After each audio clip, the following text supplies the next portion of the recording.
বিধায়ক যিনি আছেন তার একটি গোষ্ঠী রয়েছে, আর বিধায়কের বিরোধী যারা বা যিনি আছেন তাদের একটা গোষ্ঠী রয়েছে। এদের মধ্যে নিয়মিত মারামারি দাঙ্গাবাজি হয়।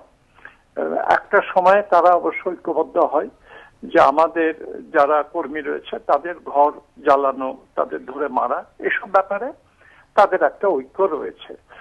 কিন্তু আমাদের পার্টি অফিসে বিশেষ নেই, আর কাহাতো কাজ জ্বালাবে এইরকম। এবার নিজেরা মারামারি করছে। পুলিশ নাকি, আমি নাকি বলছি, রিপিট নাকি, ধরেছিল। এইবার পুলিশের বিরুদ্ধে এই অভিযোগ। আর পুলিশি লকআপে থাকা মানে এক হিসেবে ইংরেজিতে যেটা বলে পুলিশ কাস্টডি, পুলিশের পাহারাই থাকবে। এই হলো পাহারার নমুনা। পাহারাতে যে থাকলো বা যিনি থাকলেন তাকেই পিটিয়ে মেরে দেওয়া হচ্ছে। এটা মারাত্মক ব্যাপার।